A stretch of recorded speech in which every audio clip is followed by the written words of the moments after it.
Great. That's great.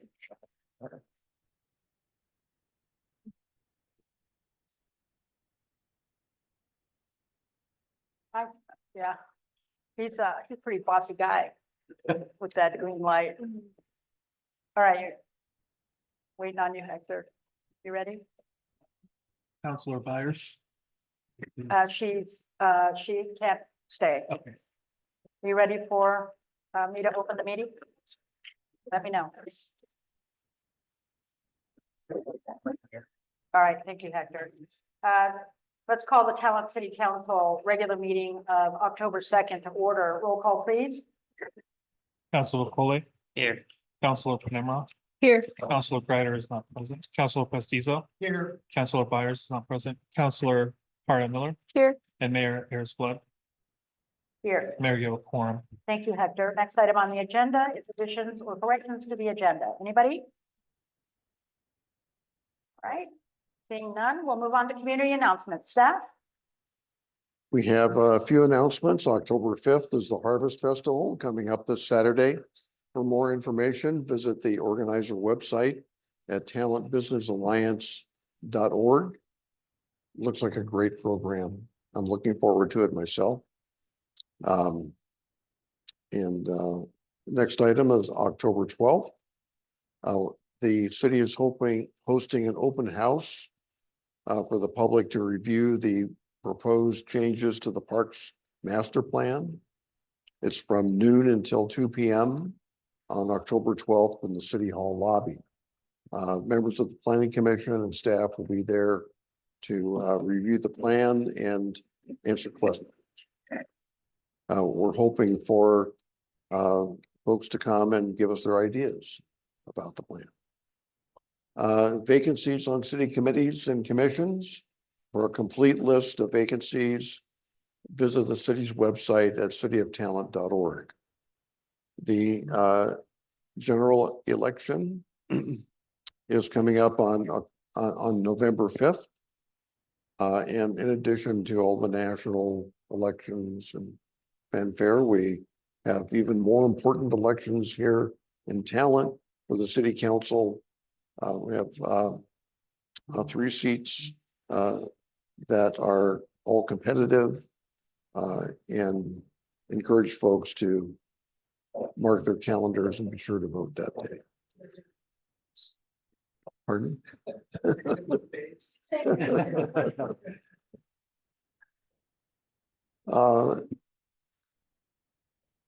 Work on the Rogue Valley stormwater facility continues at the south end of the Cummins parking lot. Information has been placed on the city's website about that project. We found that very little information seems to be out in the community about what's going on there. And we've received a number of questions and rumors about what's going on. So we contacted Rogue Valley Sewer Services and obtained information about the project. I've placed that on the city's website. It's a major project to treat primarily roadway pollutants before the stormwater enters Bear Creek. So that's what's happening there, and it's supposed to be completed by the end of the calendar year. And then Rogue Valley Watershed Council has completed restoration work on the portion of Bear Creek adjacent to Lynn Newbury Park. And the Greenway has been reopened for some weeks, and there are no plans for any further construction closures. That's all I have on community announcements. I just want to say we're really starting to see, I know there was a few years back, some changes in legislation in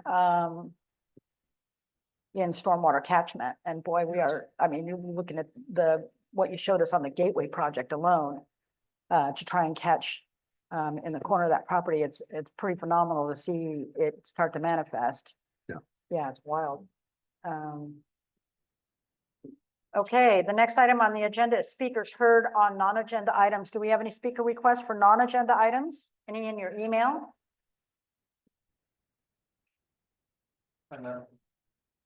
None. Okay, at this time, we will no longer take speaker request forms.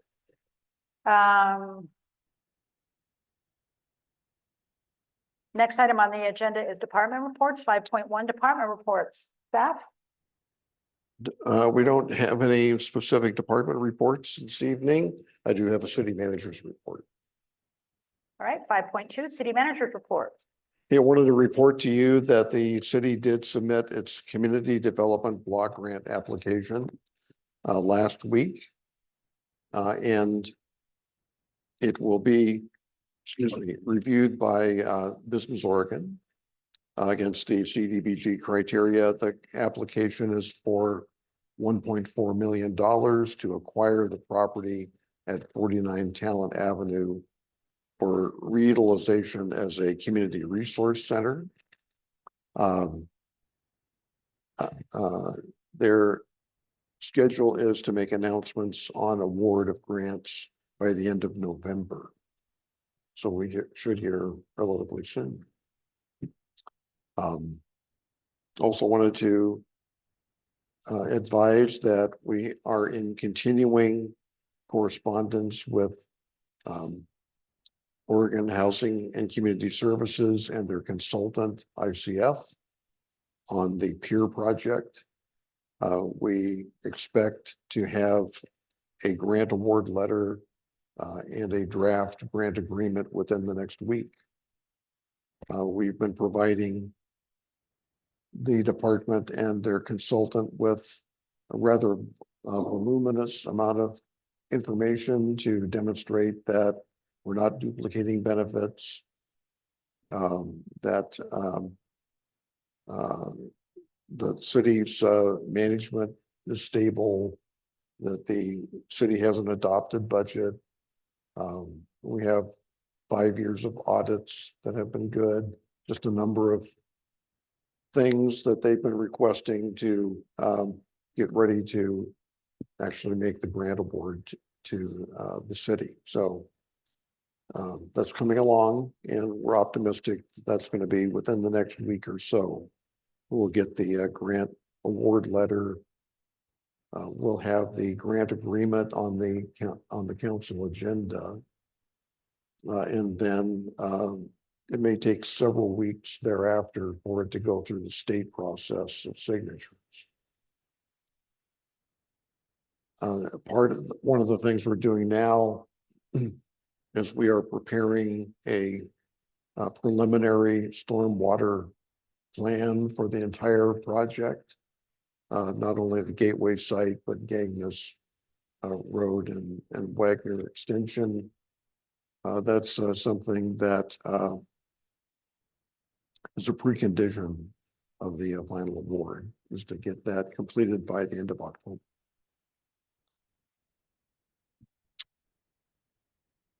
Skate Park, I reported last time that it has been, the grant funding has been approved. And we're awaiting the grant agreement. Should see it within the next 2 to 3 weeks. And we'll be able to get started on the project immediately thereafter. We've had some staffing reassignments, departmental reassignments. I wanted to make you and the public aware of. We've appointed Brad Walters, also known as Doc, who was a part-time working in facilities maintenance and part-time as code enforcement. He is now the full-time facilities maintenance worker, and he's working under the direction of the finance director. He's based at City Hall, but his responsibility includes all of the city buildings, seeing that they're properly maintained.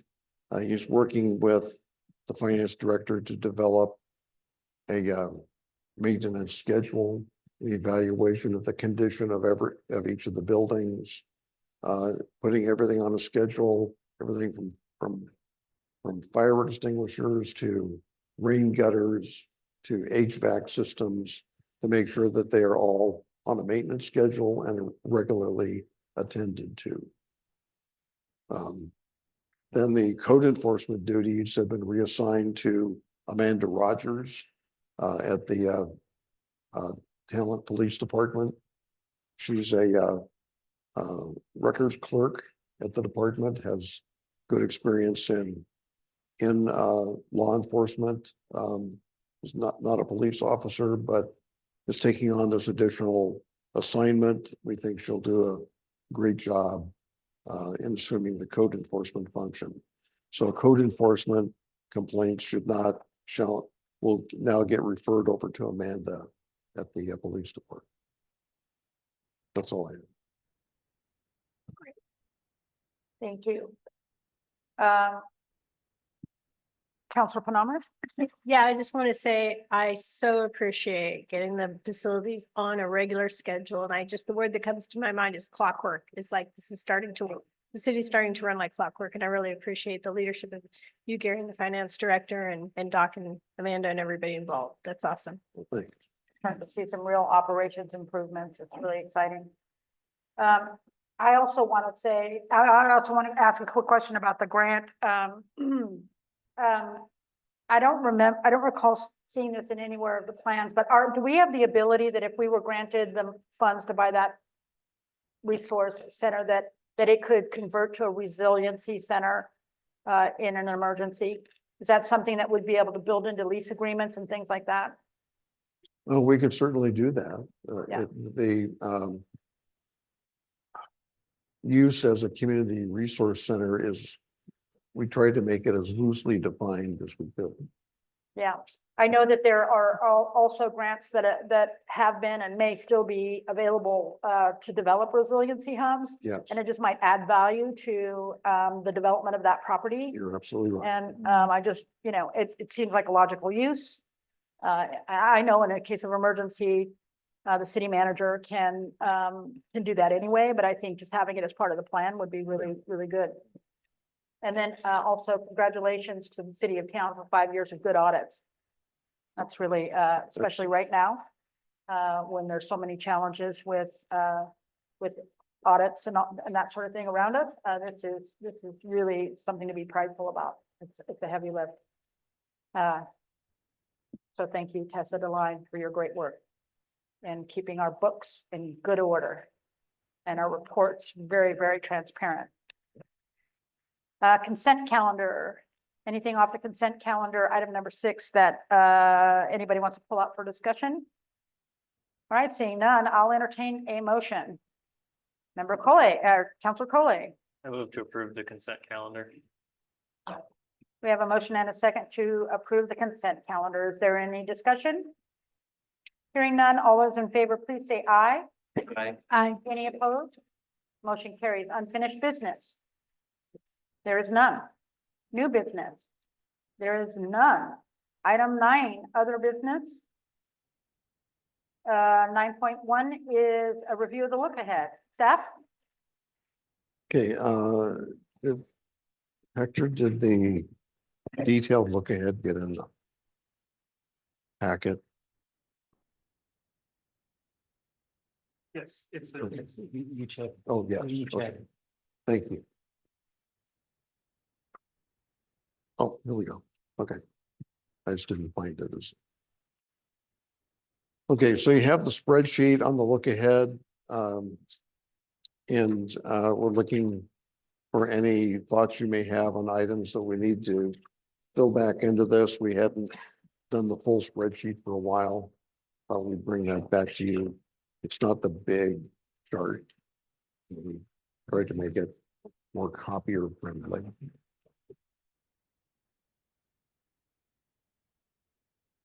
So one of the things on the 16th is that we have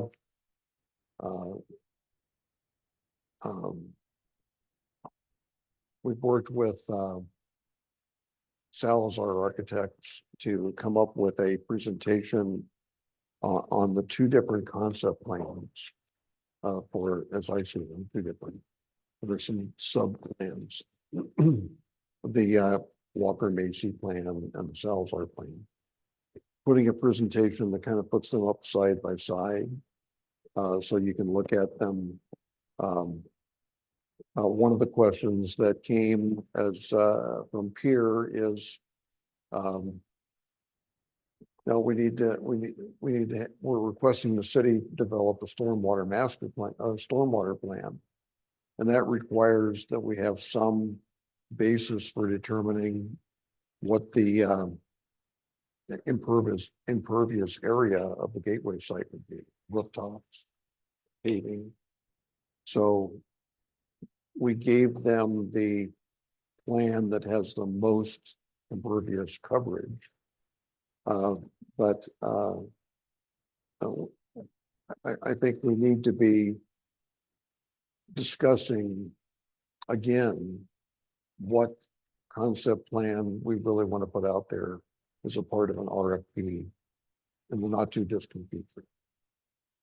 So we'll have a little presentation on the two plans and get some feedback from the council on which way we should start getting going on a more detailed plan. Councilor Penamara. Did you say that Salazar would be presenting? Or we're just They're gonna see unable to come on the 16th, but they're able or, unable to come on the 16th, Unable. but they prepared the presentation. okay, great. And the Walker Macy one, we'll just see what we had before. Okay. Anything else we need to add in here? Anybody else? If there is, please write it in and give it to Hector. So we can get it on the agenda. He's getting calls from Boston at 4 o'clock in the morning. I mean. Gotta send it to you. Anything else on the look ahead? Thank you, Gary. These are always really helpful. I have a couple of other future items, if I may. Okay. First of all, I want to give a brief update on the OGEC. The meeting happened on they had postponed it, as I reported last time. And I actually had called in to give a statement. I wanted to give a statement that I have shared with a couple of you that I wanted to make it really clear to the commission that I felt totally responsible for what happened. As I had reported to you earlier, I had provided them with the accountability that I sent to the person that happened to, and then also the apology, and then his response to me. And as a result of just being accountable, they chose not to do a formal fact-finding investigation. And the next meeting that was delayed was the one where they were just providing us with the final disposition, which was no fines.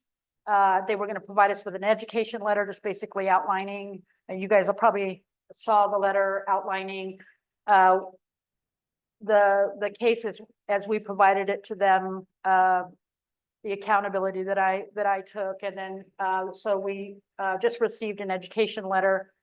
And I do want to clear up some misinformation that's being circulated out in the community. They didn't take punitive action and require us to take training on this. Everybody has to take training. That's a new requirement of the rule.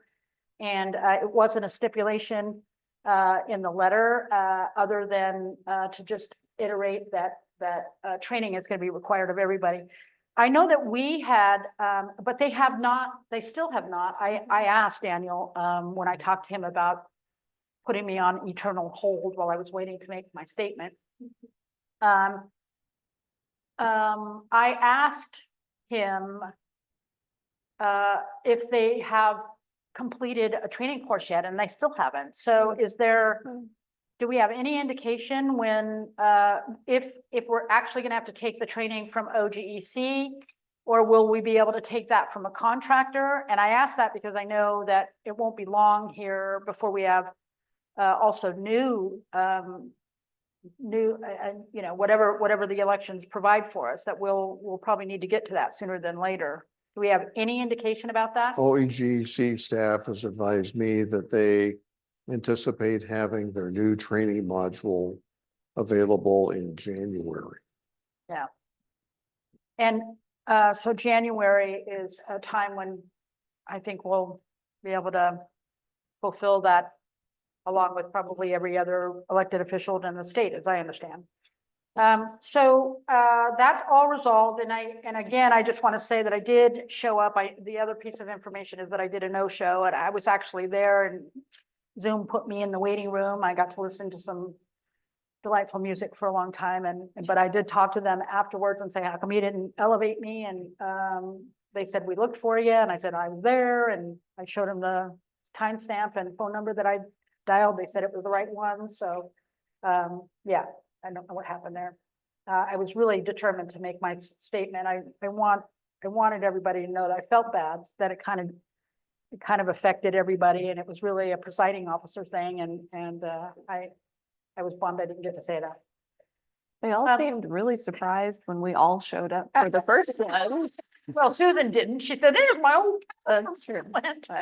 They seemed shocked, like Yeah. maybe people don't usually show up. guess I don't not, know. yeah. Yeah, and I had specifically asked Weiss to appear, and so anyway, we had a laugh about it. I've been in communication with a couple of residents on a couple of different things. One of them is somebody asked me to get an update on the dark sky ordinance, and we worked on a dark sky ordinance pre-fire. It goes back a little ways. Planning Commission should know about this. And I would just like to find out where we left off. I'm not sure if it got completed. I'm not sure. I just, yeah, it was like, oh yeah, we did do that work, and where is it and what's the plan? So maybe we just start with an update and see if there's anywhere to go with it. I remember, I think I was on. Yeah, I don't know. Be good just to get an update on it. I know we did some work, like we did some work in the downtown area where we put in like lower emission lights or something like that, but I think on the south side. I was people from the south side that actually asked me about it. Why, it's glaring into our window. We need dark sky. And I'm like, I think we did dark sky, but I don't know. All right. And the other thing is that I was in communication with my mayor hat on with one of the restaurants downtown, and they said that it was really helpful when they were allowed to use their folding signs. And I know that we had folding signs around town all over the place, and they're a violation of our code. But I think we're still kind of struggling with downtown, and I wonder if we could just formalize like a temporary moratorium on our signage code that disallows those. And maybe just come up with something where we say, you know, till such and such time. What are those signs called? Sandwich board. Sandwich board signs are allowed. And then maybe even just a few words on what they have to look like or something like that. So, We, in another city, this was a hot topic. And the city established some standards, like there had to be adequate room left on the sidewalk for ADA compliance. And the sign had to be taken in at night. And not placed in the middle of a handicap ramp, yeah, things like that. yeah. But the other thing, which probably not relevant here, is distance, the business distance from a main highway, but I don't think that would be relevant in town. Yeah. So we could establish some standards. Yeah, and I think, no, just making it like not a big burden on the staff, doesn't have to be an ordinance. I think we have an ordinance against it, but just like a moratorium and it looks like this or something. And just something easy to allow us businesses to try and, And ODOT also prohibits them on the state highway, yeah, but they tend not to be a high priority. Yeah. With ODOT. yeah. Well, we have seen some kind of really good ones and some not so good ones since the fire. So I think standards are a really good idea, and especially placement. I like that you brought that up. So I hope that we can visit some kind of standard coming soon, at least temporary. Okay. And then I just want to also say, that, it looks like Ivy Can Do, the organization that is, handling peer funding for local small businesses, is on the same timing as the city. So their application, they've got an approval letter, like I think the city has, and they're gonna go to Department of Justice. So at some point in time in the near future, we're gonna be able to announce to our local businesses that they'll be able to apply for that. Oh, great. And I just think it's good to let the city know that. All right. Is there anything else on other business? That just makes me wonder if it would be pertinent to even have Malcolm come here and do a little presentation about that program. I mean, it's not, there's changes since he applied. Yeah. You know, he did mention that, so it would be really good to share that information as widely as we possibly could. Anyways, that's something to think about.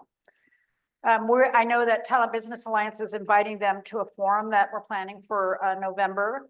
But if there's any changes before then, it would be good to invite him to a to do a council presentation if that's possible. And who is him again? Sorry. Mal- Yeah, Malcolm, Voyager. He is the staff person for Ivy Can Do, who is going to be in charge of this peer program that they're operating Wow. with, loans. So the Illinois Valley. Yes, Yeah. yeah. And there's grants and loans, I Yeah. believe is what they mentioned. And I can send you his contact information. That would be great. All right. Anything else? Yes, Council Panama. Yeah, I just wanted to echo what you said earlier about if we get this grant for the community use building, the idea of it being a resiliency hub as well. I don't think you can have too many of those. Yeah, in being the able to town, so- convert it into one is what I, so that it's, yeah. yeah, so it can continue to have energy and all of that in a catastrophic event. So anyway, I just love that. And I think there is extra money for that. Yeah. Elsewhere. Councilor Collet? Since it sounds like the grant was purposely left to be, as open-ended as possible, can we have a town hall on in a discussion with the community about the use of that space? What do you think? I think that's appropriate. Okay. Love it. Once we get the money. Yeah. Yes. Don't Thank you, count our Counselor. chickens, but yes. Thank you for the great suggestion. That's No awesome. problem. Town halls are always a good time. I like them. All right. Anything else? So written communications, there are none. So we will be adjourning this meeting at 8:06. Hey, so I bet you're gonna be happy to get those council rules. Poor thing. It's like it's end year. Yeah, right. Done? A third of the way through last time.